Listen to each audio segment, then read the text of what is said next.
Thanks very much for joining us, everyone, this afternoon.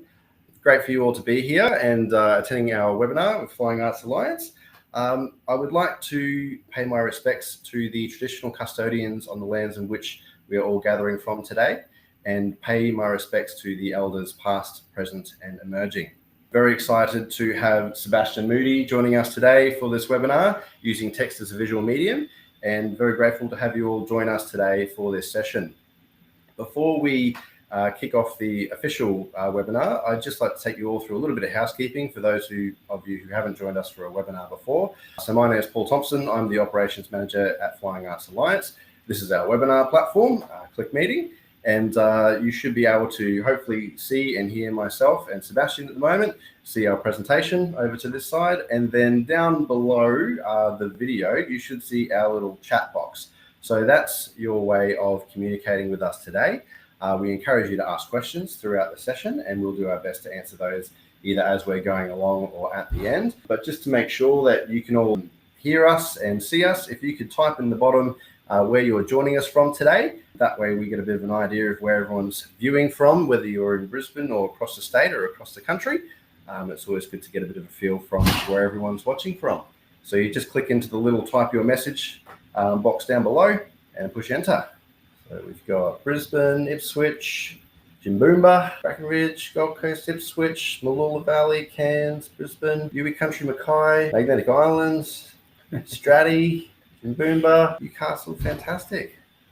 So that is great. Thank you for typing through. So that's how you can chat with us today. So if you've got any questions or if there's any technical difficulties, I'll do my best in the session today to help you out. And I'll let Sebastian focus on the webinar side of things. So just shout out if you need anything, and I'll be here to give you assistance, but I'll also be helping prompt the questions. So yes, we look forward to a great session.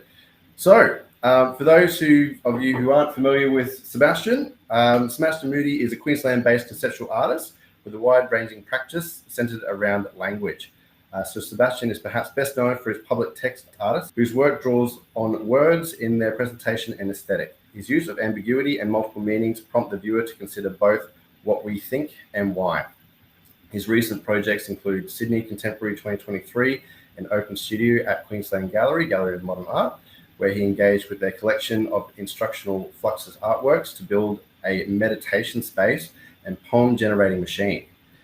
Moody also recently completed commissions for the Museum of Brisbane, Institute of Modern Art, Brisbane City Council, and up-and-coming shows include Rocks and Tethers at Berlin Gallery in Germany, and the inaugural Gold Coast Triennial at the Home of the Arts. Moody is driven by ideas and opportunities to work with new technologies. Moody's large-scale public artworks range in materiality and locations from brass and concrete in parks and swimming pools to digital projections and hang gliders on multi-story buildings and music festivals. Moody has worked and collaborated with a wide range of stakeholders, including UAP, LAP27, Brisbane City Council, Cox Architecture, Institute of Modern Art, Brisbane Airport Corporation, New York Art Book Fair, Queensland Performing Arts Centre, Museum of Contemporary Art Australia, Splendour in the Grass, and the Museum of Brisbane.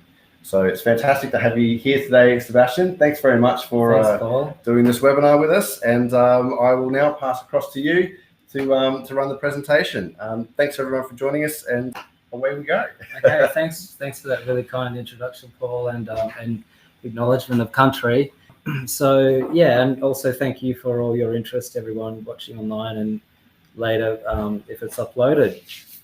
So today, the three things going to try to get through is basically to start with, I'm going to be using my practice as the central kind of like talking point to kind of talk through these ideas. So what I wanted to do is talk about the historical origins of text in visual arts and sort of my understanding of concrete poetry and conceptual art, and then sort of start to look at some of the context in how these art forms have played out.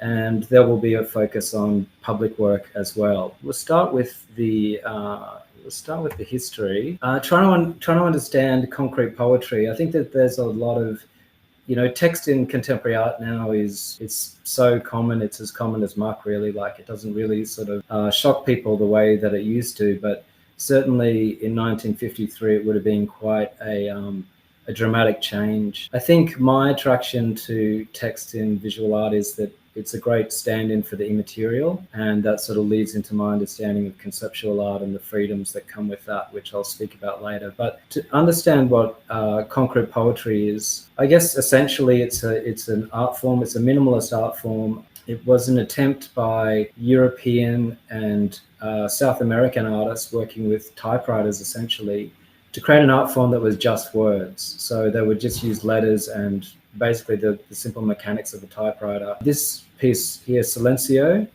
which of course means silence, is by the Bolivian-born Eugene Gomringer, seen as the quintessential and one of the earliest examples of concrete poetry. So just going on to a local history, because I think it's important to, as artists, to understand where we get our ideas from. Like, they don't just come out of the sky. They are a result of exhibitions that we've seen and how we interpret them. And so there have been, and the longer you go on making a certain kind of work as artists, you start to realize that you eventually start to carry the torch and the history of your particular practice for future generations. So this exhibition here is incredibly important. It was here in Brisbane at the Museum of Contemporary Art, which is a precursor to the Institute of Modern Art.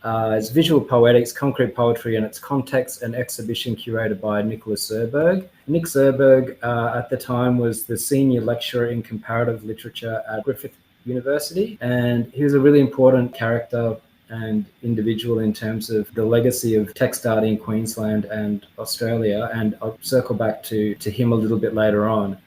So this exhibition happened in Brisbane in 1983. The next exhibition that was significant for Queensland with text art was Born to Concrete, visual poetry from the collections of Hiding Museum of Modern Art, which have a massive collection of concrete poetry, and the University of Queensland. And so this had a lot more of this kind of work that was made in an Australian context. And this is an example of Sweeney Reed Rose 1, which you can see here.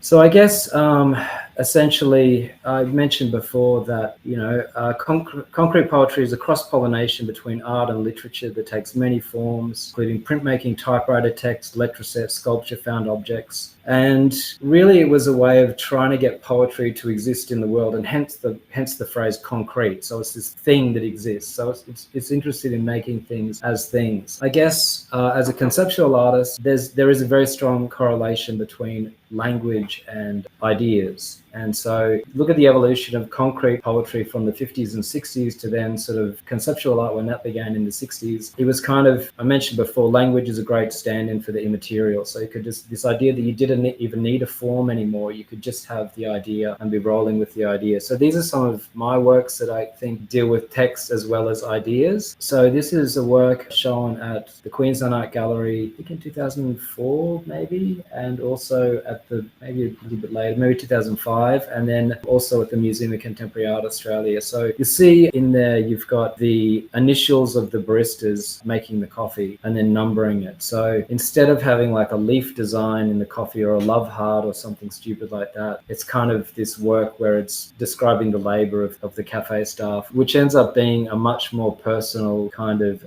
intimate experience than pumping out a whole lot of love hearts and leaves. This is another work. There's no text in the work, but the title of the work is The Pea Radiates God. So this work was shown at Lyndon Contemporary in St Kilda. And basically there was a fresh pea that was put on the mantelpiece every day. So the museum staff would have to defrost a pea and then put it on the mantelpiece. And I guess the title of the artwork is the text in a way, because I was trying to go one step beyond Marcel Duchamp in terms of the ready-made and have sort of just, can you claim nature as an artwork? And I think that a lot of conceptual art is about how we frame things and what we choose to ignore and highlight. And again, language is a really fantastic way in which we do that. These are some other works. I guess for me, conceptual art is a lot about the freedom to kind of do anything. And that to me is an extremely exciting proposition. And this work is a text work, obviously.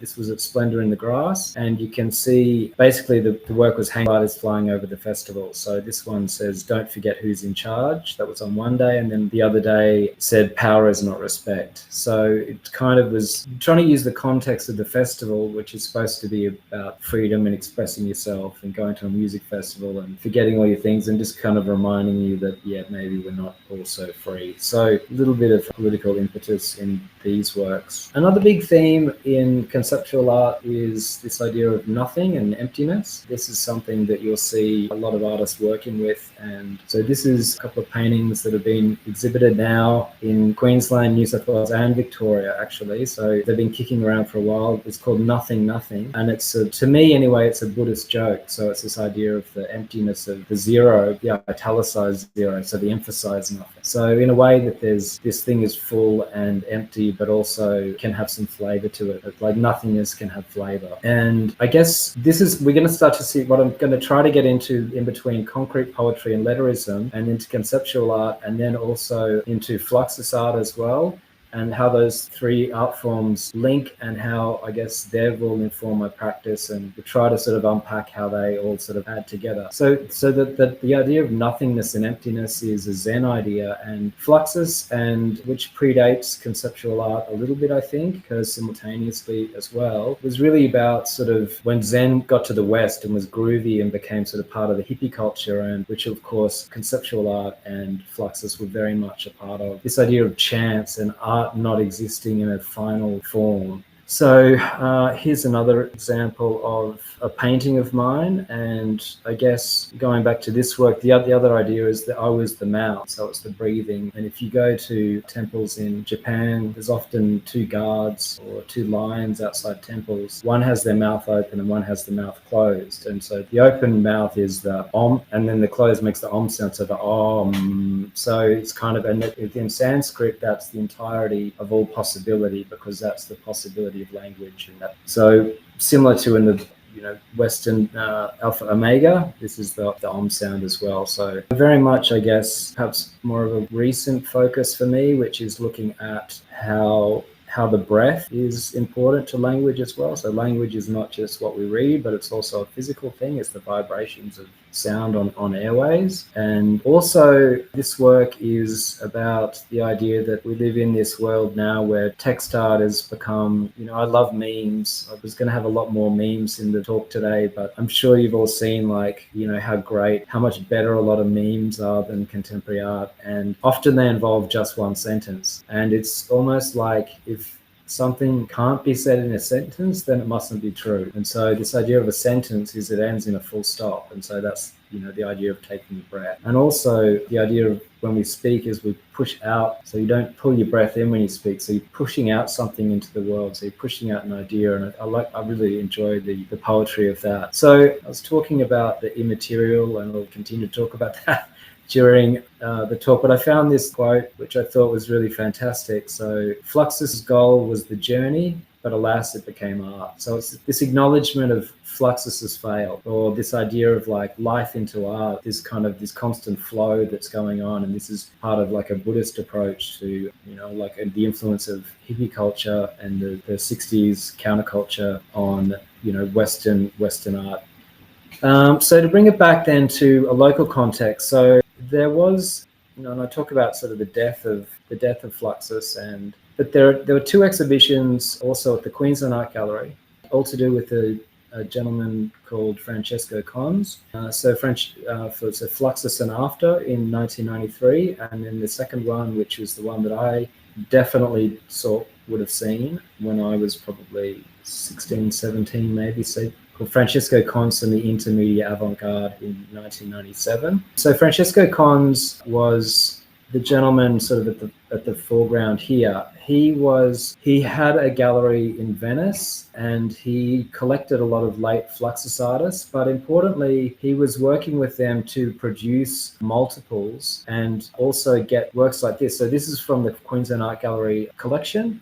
You see there, it's a gift from Francesco Con. So he donated a lot of this work to the Queensland Art Gallery, was instrumental, and that all came through his relationship with Nicholas Serberg. So there are these little moments throughout history, and this is, to me, is the fun part about, the nerdy part about art, is like trying to find these little moments of where and how things connect. So he kind of came in late to the Fluxus scene, was hanging out with people like Yoko Ono and John Cage and, luminaries like that, and he sort of started kind of building multiples and artist multiples. And I'm sure you've all been to museum gift shops and seen limited edition artist multiples. I know that I certainly have some, and I'm guilty of murdering Fluxus also. But this idea that you could have, that it could go into life, but that art was for everybody and everybody is an artist. And there's a great sense of collaboration, and these art movements, conceptual art, for the time, were quite international in terms of how artists would communicate with each other as well. So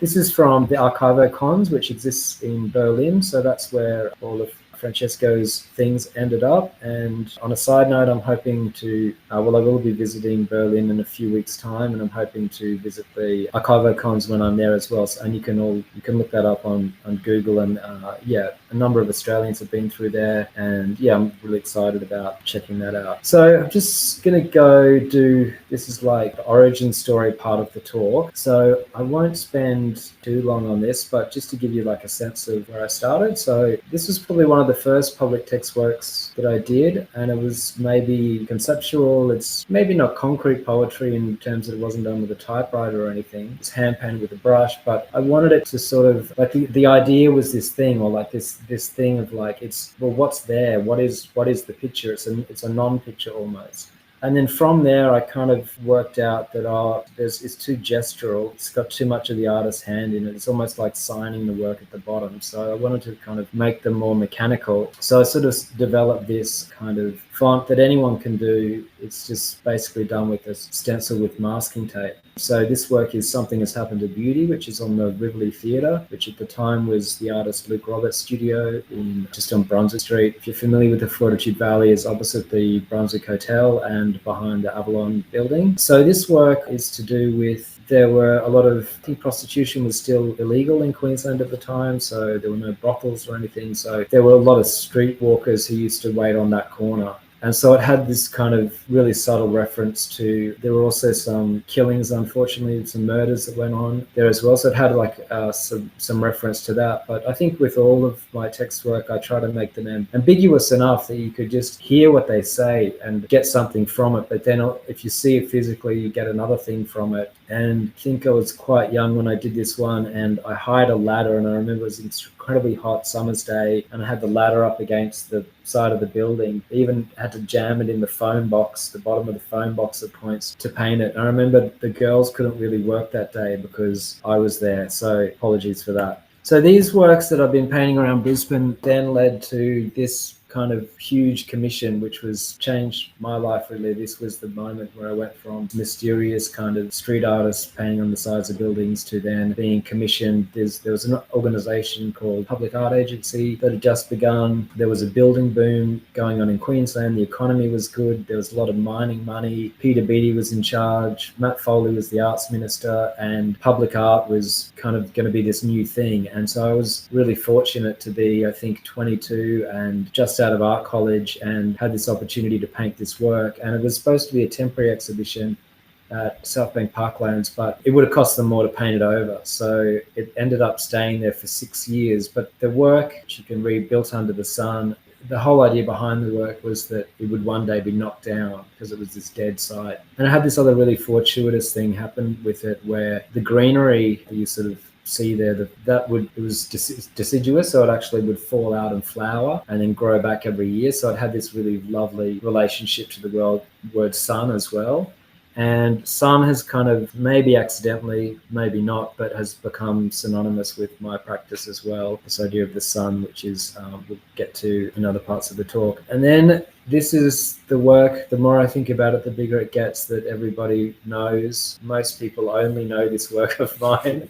It's an albatross that hangs around my neck. I feel a lot like I try to do a lot of other things, like Man Ray wanted to be a painter, but no one was interested in his paintings. I think for me, everyone's really been interested in the public text work. And so certainly this work has become, a really famous and iconic work. And I'm really super lucky to have had the opportunity to do it. For those of you who don't know where it is, it's as you come off the Story Bridge, which is another iconic Brisbane landmark. And it's just this thing that millions of people, or maybe millions, I think it's in the hundreds of thousands of people drive past it every day, I believe. So it's kind of, I get introduced as the guy who painted this. And it's been, you could probably do an hour's talk on all the things that have gone on with this work. Public text work is really hard, I would say, because for those of you who've gone through public art processes, there's always someone on the panel deciding who's got a joker card that they can throw down and veto it. And its text is ambiguous and has multiple meanings. So to get any text work through council or government is very, very, very difficult, because someone always has a different idea of what you're trying to say or trying to do. So I've been incredibly fortunate that this is such an iconic spot. And so I've also been ripped off a lot. So, which is another part of the public art story, where people have taken things that I've done and printed them on t-shirts or used them for their real estate companies or just so many things. It's crazy. So, and I'm sitting there, poor artist. So I'm thinking, okay, so we've got to try, and people wanted a piece of it as well. People wanted something. So this kind of links back to Francesco Cons, and I'm sure I'm not the first, I won't be the last artist to ever make a multiple of a public artwork or any kind of an artwork.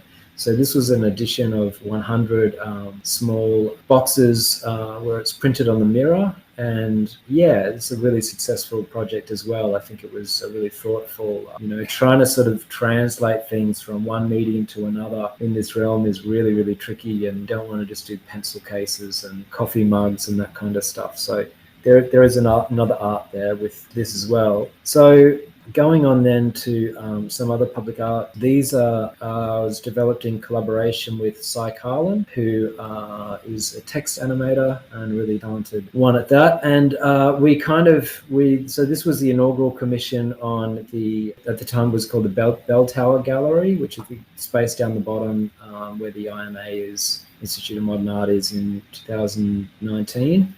And there are all these laws, again, typical public art, about what colors you could and couldn't put to, because they're too close to the traffic lights, how fast things could move, because people would have car crashes. And so I really just sort of said, well, what spaces are available? And so there was just these 6 kind of panels, because I didn't want to have anything over the brick returns, because I just sort of look a bit sort of too much like an afterthought or moving wallpaper. So it started to develop this list of 6-letter words, and order of the words started to tell a story. And so in the end, we just let the list be the list. And so that was the work. And so I've been collecting 6-letter words as a result of this. And then friends would send words to me in the middle of the night. I still have that list. I still use the list. I still add to the list. And it's amazing, I guess, like how people kind of put the story together in their head. So as the artist, I'm no longer responsible for what you think the work is, and I'm thinking about advertising in the sense of when people see something really big and not graffiti, they think it's like either the ad or it's like a government safety message. And so kind of have this idea of like, and also I think the full video file, so it's a 2-channel projection, one projector on each facade of the building, is about 40 minutes long. But, most people are only going to see 3 of these. I think they rotate every 8 seconds, are only ever going to see 3 at most as they walk past. So I like the idea that people living in the area would see a different work every day as well. And I just love the idea of, and I should steal this quote, but I'll credit it to who it's deserved to be credited to, which is Lawrence Weiner, who says, when people see my work, I'm not trying to mess up their day, I'm trying to their whole life. So it's that kind of attitude of really trying to see what you can get away with. And, so a lot of the words are quite loaded words, like they're words that kind of like without a context, it's like, like people's mind goes to. So I guess what I'm trying to do is like expose what people's prejudice is, and hopefully by them realizing what their prejudices are, they might start to unpack how they came to think about things or why they landed on certain things. So from that projection work, I then decided that I would make a series of paintings, and the series is has the same title, which is Scene, which is another six-letter word, and mimicking the Snellen eye chart. So the Snellen eye chart was used to test visual acuity. So that idea of 20/20 vision comes from the Snellen eye chart, and anyone that wears glasses like myself will know that you have to go and look at these things regularly. So the font actually, I don't think the original Snellen eye chart had curves in it, or it certainly didn't have every letter in the alphabet. So this font is called Optician Sans, and it's a modern kind of a modernized version of the original font. And again, I was just sort of randomly trying to put these paintings together based on these loaded words to kind of create these poems that sort of don't make sense. And I like the idea that as you look at them over time, they keep having life coming into them, because they don't really tell a full story. And I think I might go back a little bit to this work here. The more I think about it, the bigger it gets. And I think one of the things that's made this work so successful is that really, like, the it is up to you. So whatever you think the it is really like fortune telling, or like it's like a Rorschach test, or going to see a psychologist, or like the Chinese fortune cookie kind of thing, or horoscopes, or the I Ching. So it's kind of like these ways that were tarot or something like this. So it's kind of like got these. It's like you're bringing your ideas, this idea that all the answers are sort of in you, and sort of the art's a way to kind of like get those things going in your mind. With that in mind, we're just going to go to talk about this project, which was an absolute favorite of mine to work on, which was Open Studio at the Queensland Art Gallery. This project was not so much an exhibition and more about trying to replicate what an artist studio is. And as a conceptual artist, your studio is your head. Like, technically, you don't really need a studio. And years before this, obviously, I'd seen Francesco Con's Fluxus shows, and a little while after that, well, sometime after that anyway, I was a museum guard at Queensland Art Gallery as well. So I spent a lot of time with the collection and being with the museum. And so I had, there were works there that I definitely knew well. And as part of that project, I was able to curate their collection. And with the space available, I chose to focus on the Archivo Con stuff. And if anyone was to ask me, like, what's your favorite work in the Queensland Art Gallery collection, as trivia question, I would say hands down it's this work by pretty unknown artists, Bengt af Klintberg, which is Orange Event number 3, 1963, apologies. And it's an instructional text work, and peel an orange carefully and arrange pigs in a row. In other words, transform a sphere into a line.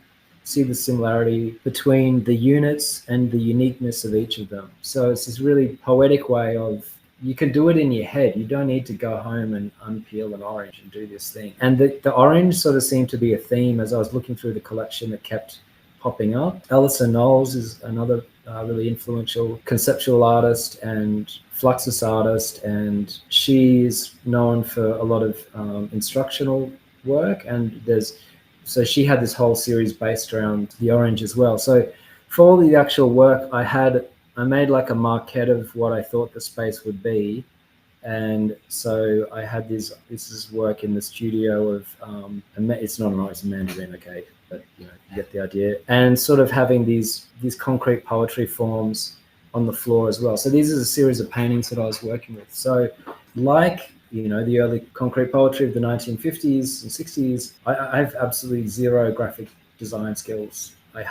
I don't hate graphic design, but I think art is the enemy of design. And I think when they get too close together, it's sort of, I think that's really problematic. So, and I guess, I was using Microsoft Word a lot, and thinking about it being a word processing tool like the typewriter. So this painting's about 1 meter long by 70 centimeters, and it's all designed in Microsoft Word. This one's a little bit bigger, about 1.2 by 1.2 meters. And it's kind of, I guess, stadium concrete poetry or something. So the painting process is they're painted in house paint, but I use a stenciling method, and they're all designed in Microsoft Word. So the idea is if you put them all together, they would make one giant work. So one day when I'm dead and gone, hopefully there'll be enough of them and someone will gather them all up and put them all together on a wall, and they'll all look like one giant. Originally I was calling them constellations, which I was curious to see that that's also, and maybe subconsciously I picked this up, what the early concrete poets were calling this kind of stuff as well. But the series developed to have a title called Opinion Fatigue, and I think that's to do with that idea of that the world is so full of opinions, and these, unfortunately, as a public text artist making these big sentences, I just think that there's so many of them now. The meaning has been lost behind it because it's we're drowning in opinions. So this was a way of continuing to make text work and painting. And if you look at some of the shapes in here that I'm interested in, there are lots of open and closed brackets. So it's sort of like the shape around language, and sort of not so much the sound, but again, it's sort of like these things that give language its flavor. Yeah, so that's sort of what they look like in situ. You can see the scale of them. So these then, in the open studio, I had the constellation pattern on the ground, the Opinion Fatigue on the ground in the studio, but also these orange pieces. So these kind of orange shaped cushions, because the idea of the studio was it's like being inside a conceptual artist's head of just like all these different words and half ideas, and then also the orange being peeled and pulled apart. So I mentioned Alison Knowles before and her instructional work, and so that idea that you don't really need to do these things, you can just sort of have these kind of suggestions, if you will. And so I wanted to take, within the open studio, there was a poem machine, and so these visitors, basically what's happened is they've come up to this machine here, and it will spit out push the button and you will get a shopping receipt that will push out a 4-word poem that's from this ongoing list of 6-letter words. And it was very successful in that people really were able to read into these things. So again, I didn't have any responsibility over what it means at all. Like, it's really trying to put that back on you, and this is highlighted by using the mirror within the gallery. And so the idea is that you would take the poem up to the mirror and then do a word association exercise where you would associate which each of those 4 words on that side, and then there was another mirror on the other side. And for those of you that know the Watermall space in the Queensland Art Gallery, behind those curtains is the water on the outside of the gallery that actually continue all the way through down to the cafe through the Watermall, if you know that space. I was really trying to maximize that space architecturally and get as much sort of light in there as well.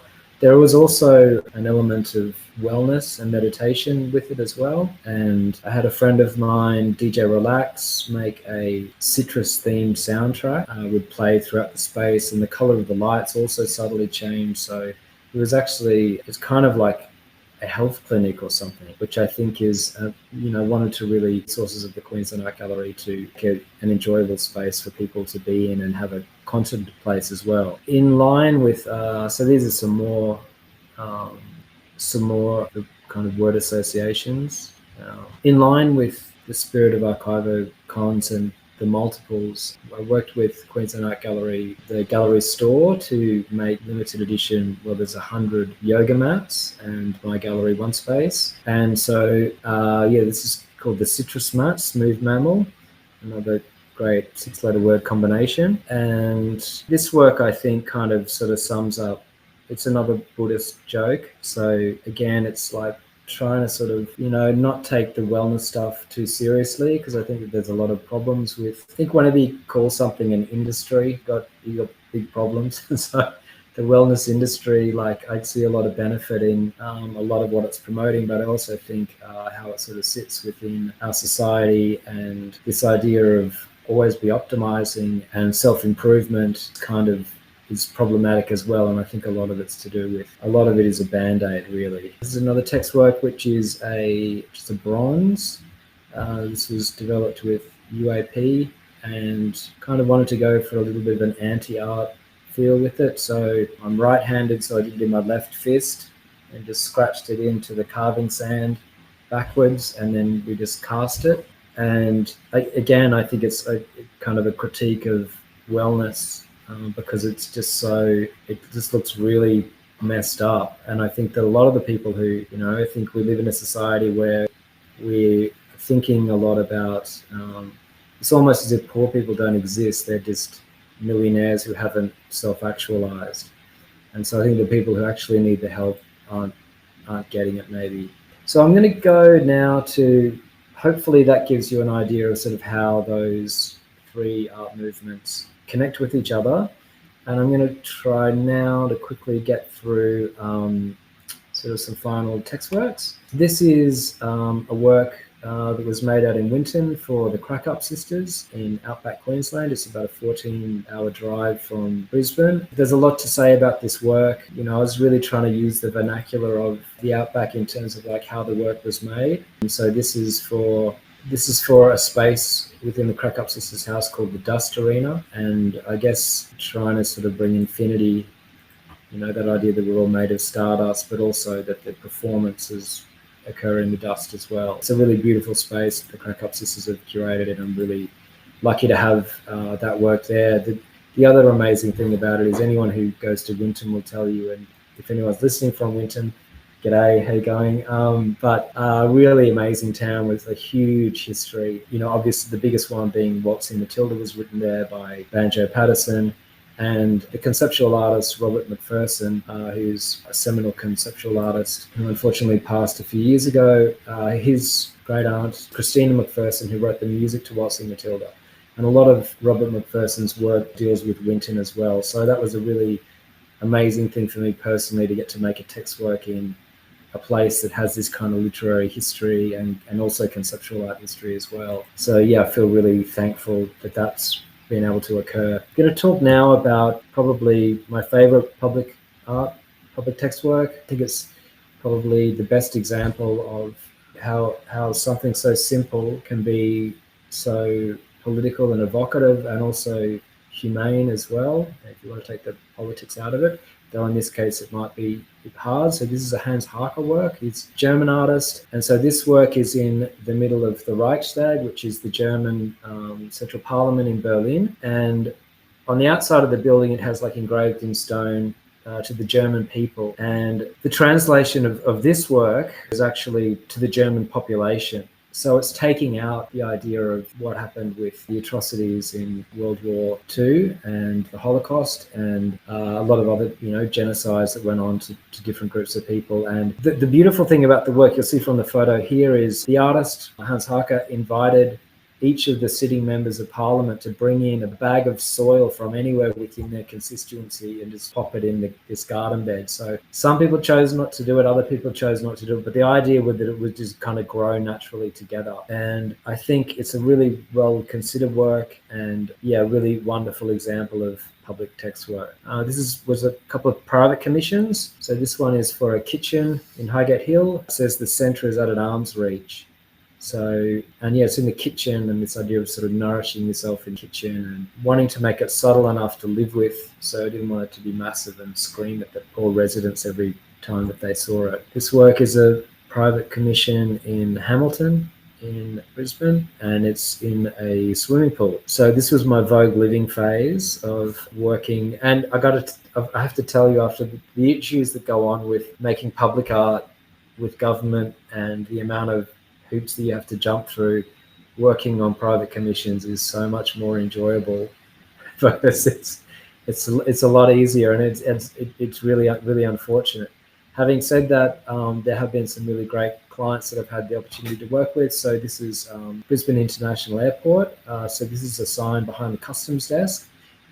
It's you have to declare something when you go through customs, but in this case you're allowed to keep the sunshine. And I was talking a little bit about sun and my association with Queensland, and kind of unpacking that idea of the Sunshine State. This is another work, community work as well. So, and a lot of work with high school students. I still remember what it was like being a high school student wanting to be a conceptual artist. And so this work was Sunnybank State High, and basically we did a workshop with year 11 students, think 12 of the students in the group. None of them were born in Australia. Each of them was born from a different country. A lot of them were refugees. Some of them had only just started speaking English. And it was really wonderful to see how they interacted with each other. And sort of these works, there's 3 of these kind of benches that are built, and we developed some text works based on those workshops, and I try to have things that are mimicked by, you can take away or hear the phrases, but also like if you're sitting in the space, it makes sense in the context. So the 3 phrases are: doesn't matter how we arrive, now that you are here, and your neighbor's future. So again, they have like a little bit of mindfulness kind of to them as well.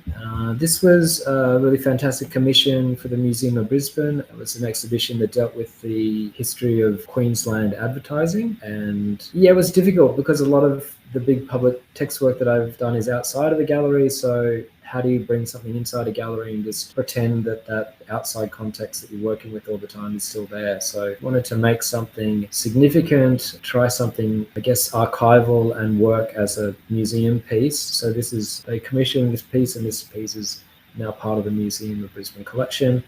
And it's to do with the relationship between advertising and psychology, which is incredibly well linked. And I think, that idea of that the hippies had of "there's a policeman in my head and he must be stopped" kind of goes back to a guy called Edward Bernays, who some of you may be familiar with. If you're not, I really recommend that you try to have a look at this person, because I think they're one of the most unknown, influential people of the 20th century. Basically, Edward Bernays was a propaganda artist for America in World War I, but he was also Sigmund Freud's nephew, importantly. And so he was taking all of Freud's ideas about unconscious desires and putting them into advertising and propaganda. And he literally said, propaganda has such a dirty word. What was I going to do in peacetime? So I invented the phrase public relations. So public relations and psychology are one and the same thing. It's all about manipulating. And we all know that advertising does this. But yeah, probably that's maybe the topic for another talk. But yeah, Edward Bernays is definitely worth checking out. And then this is probably a good point to end on.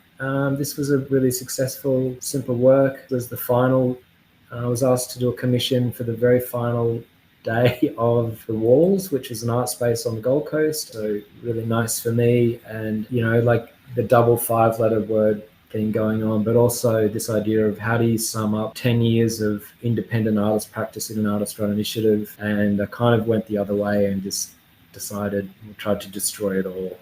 And at the closing of that space, it's like, start again. It's and this is the fluxus thing of life into art, and it goes on and on and on. So yeah, so there's a few moments left for questions. Thanks very much. Hopefully that all made sense. It's very difficult to speak without an audience. So hopefully that had a logical progression to it. And yeah, if there are any questions, thank you, Irene. Thank you. Thanks so much, Sebastian. Thanks, Paul. That was fantastic. Thank you. I thoroughly enjoyed your presentation today, as I'm sure everyone joining along did.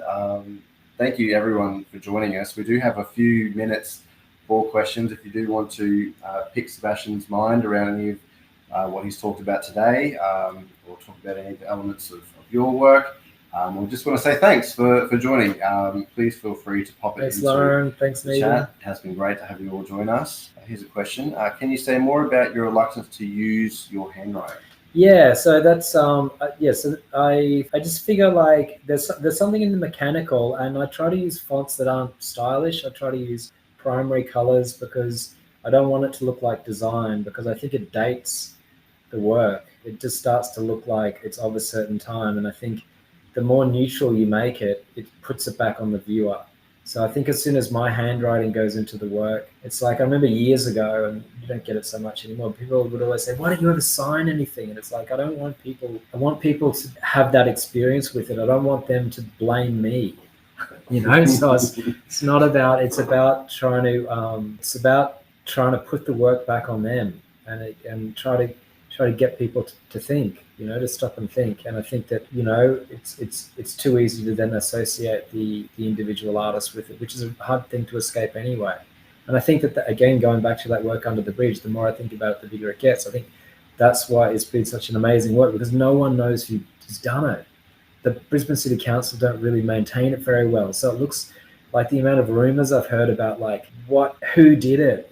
And so when people meet me, they freak out because it's like this, it's almost disappointing for them. But people get to own it. There's no plaque there. There's no, people get to own it as their own thing. And I think that that's a really, I think that's, that's important to me. I think that makes for a much better artwork than something where it's all about your ego as an artist. Yeah. We've got another question here. Yeah. So the question is, if you were asked to say in a sentence what text means in the context of your practice, the person says, I use text, often one word, in my ceramics, artist books and zines, and I get questions from people who struggle to understand what I'm doing with my simple use of language. Yeah, I used to like, well, firstly, I believe that art can be anything. Art can be in a teacup, it can be a pea on a shelf, it's all about, for me, it's all about the context that frames it. But I think, I remember Marina Abramovich talking once about performance art and people kind of asking her the same thing, saying, well, how is this art? How is this art? And then after a certain point, people stopped asking her and she was like relieved for a while. And then she got upset because you want to talk about what art is. And so I think I just get to a point where I just, it's like, it's not for everyone. It does, like, there's as many artists as there are people on the planet. So I don't think you have to, if they don't get it, they don't get it. It's not your responsibility to educate everyone on like getting it or not. And, I think, I don't know. Yeah, just don't, I know it can be painful, but don't worry about it. I said, I agree with that. Thank you. Yeah. Well, that does take us to time, everyone. Thank you so much for joining us, and a huge thank you to you, Sebastian, for your time. Well, thanks everyone for listening, and to Flying Arts for having me.